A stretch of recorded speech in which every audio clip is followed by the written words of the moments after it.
Praise the lord. ప్రభువైన యేసుక్రీస్తు నామములో మీ అందరికీ శుభములు తెలియజేస్తూ ఉన్నాను. నా ప్రియ సహోదరులారు అందరూ బాగున్నారా? మరి మేము ఈ పరిచర్లో అటు ఇటు ఉండి మీ కొరకు ప్రార్థించలేకపోయాము, గత మన్నించండి. ఈ వీడియో లైక్ చేయడం ద్వారా మీరు అనేక విషయాల్లో నిజంగా అనేకులు వాక్యం అనేకులకి దగ్గరికి వెళ్ళటానికి అవకాశం ఉంటుంది. రండి సమయంలో నేటి హెబ్రోన్ క్యాలెండర్లో వాక్యాన్ని చదువుకుందాం. ఇర్మియా గ్రంథం 31వ అధ్యాయం 17వ వచనం. రాబో కాలమునందు నీకు మేలు కలుగునన్న నమ్మిక ఉన్నది.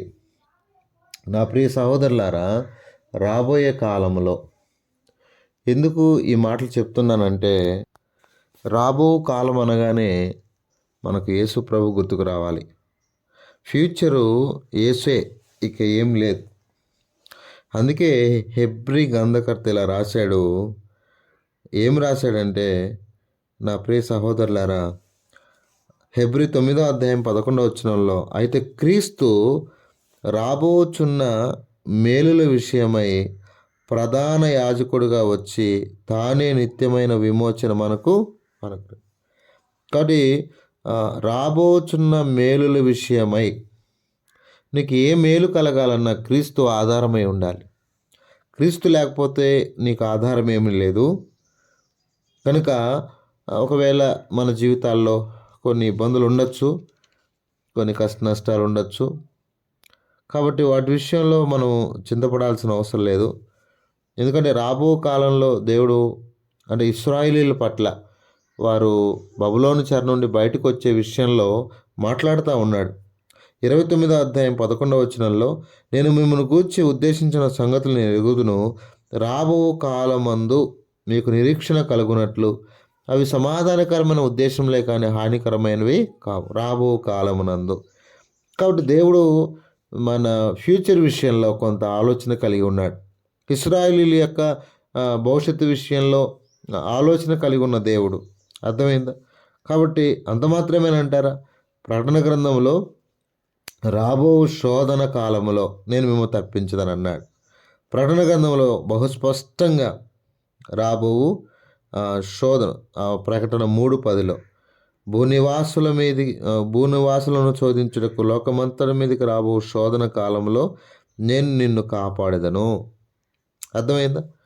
కాబట్టి దేవుడు తన కృప ద్వారా మనల్ని కాపాడుతున్నాడన్న విషయం మనకు బాగా అర్థమవుతుంది. నా ప్రియ సహోదరులారా, ఈ విషయంలో మనందరం కూడా బహు జాగ్రత్త కలిగిన వారమై యేసు ప్రభు నందున్న వారమై ఉండాలని నేను మనస్ఫూర్తిగా కోరుతున్నాను.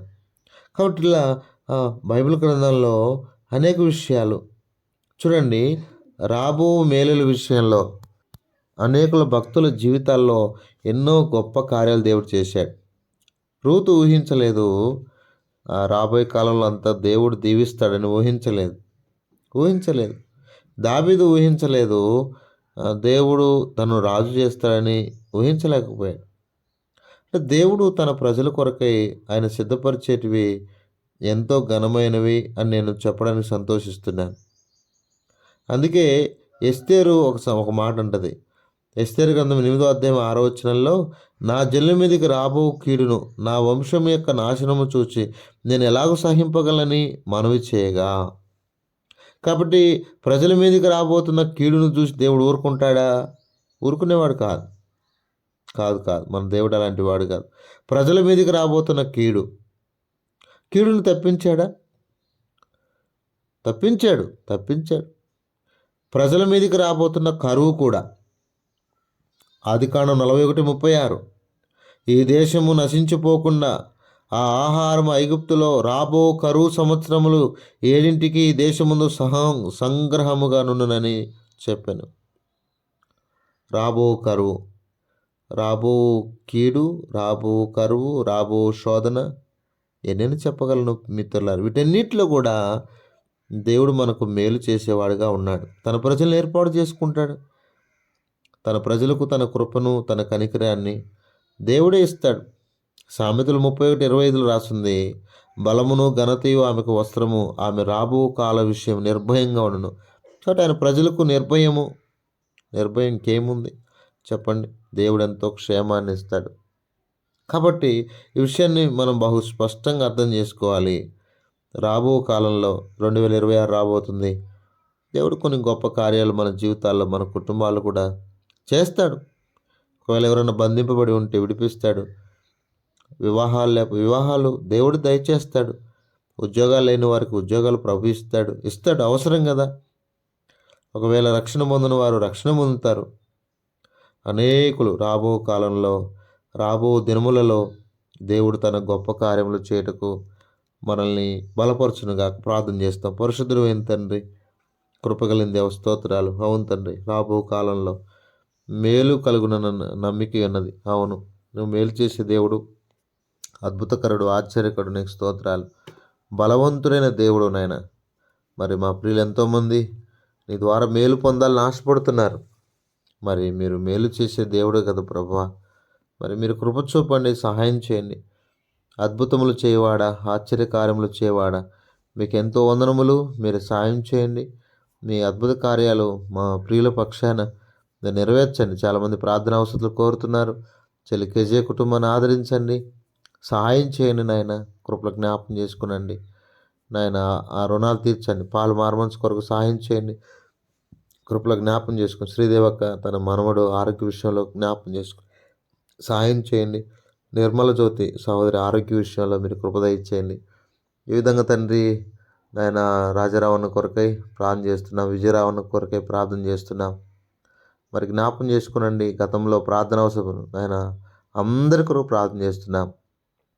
అన్నయ్య మా కొరకు ప్రార్థించండి అన్న మా ప్రియులందరి కొరకై మీ సన్నిధిలో వేడుకొని వచ్చున్నాం, ప్రార్థన చేస్తున్నాం. గొప్ప కార్యములు చేయండి. వారి జీవితాల్లో నీ కార్యము చేయమని ప్రార్థన చేస్తున్నాం.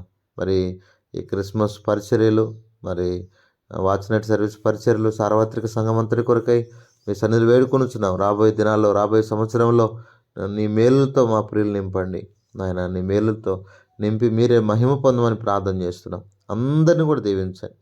నువ్వు ఘనమైన కార్యములు చేయమని యేసు ప్రభువు వారి శ్రేష్టమైన నామంలో ప్రార్థన చేసి అడిగి వేడుకుంటున్నాం తండ్రి. ఆమేన్.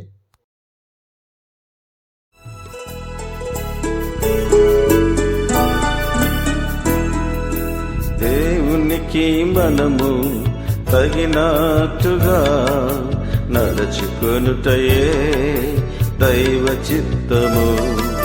క్రీస్తుననుసరించి నూతన జీవముతో నడుచుకొనుటయే కృపా సహితము. దేవునికి మనము తగినట్టుగా నడుచుకొనుటయే దైవ చిత్తము.